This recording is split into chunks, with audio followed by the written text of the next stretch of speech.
thank you to Jack McLaren. He's a pretty special guy in my books, and I'll tell you why.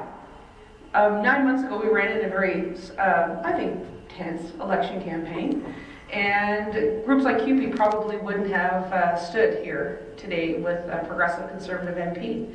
And here we are today. Jack, you've been able to assemble not only CUPE, but the Ontario landowners, as well as Canadians for Language Fairness, diverse groups who all believe in the same thing. And Jack's been able to bring you together to talk about quality health care in the province of Ontario. And for that, I think we should congratulate him. Thank you, Jack. I happen to be the Treasury Board critic for the official opposition. And that means I deal with all of the labor negotiations and contracts in the government. It means also I'm the person who scrutinizes the public's finances, and in particular today, looking at the sunshine list, those people making over $100,000 on the public purse. I don't begrudge anybody making a good, fair, competitive wage. I don't think anybody here does. But let me explain where we are in the province of Ontario. We're now into more than a half a decade into deficit financing in the province of Ontario. The third largest spending priority of our government is servicing the debt and the deficit.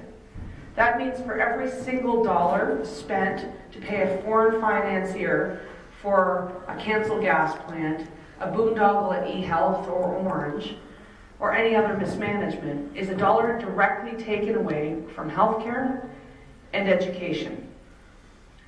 During this period of time, the Liberals really have made no effort to restrain their spending. And when they do that, it compromises the very public services that we value, like healthcare and education. That concerns me a great deal. And when I look today, for example, at the list of those making over $100,000, we see a couple of things. The first, for the first time in Ontario's history, there are over 100,000 people making over $100,000 in our government. The list has grown in 1 year by 14%. And as I watched this week, healthcare workers in the city of Ottawa get laid off, and education workers in Toronto get laid off, I find out today that last year we paid, on the government dime, $103,000 for a golf pro. That is not the priorities of this province. It is not the priorities of the people in this room. So whether you are a landowner or whether you are a union member, you are an Ontarian who expects good quality health care, not golf tips. That concerns me as a local MP. It concerns me that when you start to see the wage envelope being frozen and people are still getting handsome increases, it can only mean one thing. It means there are going to be fewer people that are being paid. And that means there are fewer people delivering services. And when fewer people deliver fewer services, that means we have cutbacks in our healthcare and education system.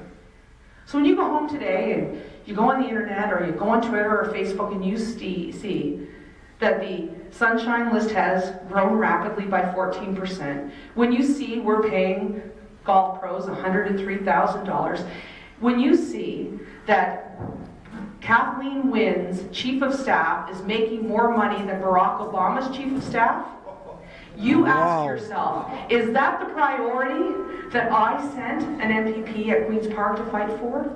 Or is it to fight against that? So here we are today, assembled in Canada, talking about healthcare in Almonte and in Brockville and in the city of Ottawa.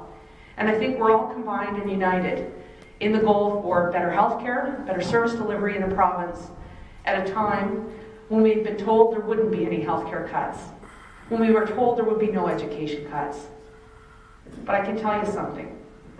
The longer this government decides it's going to run away from meeting their debt and deficit reduction targets, the more rallies we're going to have like this, the more people that will be affected. That's the real cause of what this Liberal government is doing. And so I want to say thank you to Jack McLaren for doing something that maybe a few months ago he probably didn't expect he'd be doing. Standing on a stage, fighting with CUPE against the government. And I'll tell you one thing. I think it says a lot about CUPE that you're willing to be here with Jack and I think it says a lot about Jack McLaren, that he's willing to reach out and fight for what is right for the people of his riding and for the people of our region. And I'm happy to be here. I'm actually humbled to be here with all of you today. And I know I've spoken with a few already, but Jack and I think would like to expand this and perhaps do something in downtown Ottawa with the nurses and perhaps educators right across the city. From Almonte to Brockville to the Ottawa Hospital, the Queensway-Carleton Hospital, I think it's about time that we stood up and told Kathleen Wynne and her Liberal government, enough is enough is enough. So with that, I want to say thank you.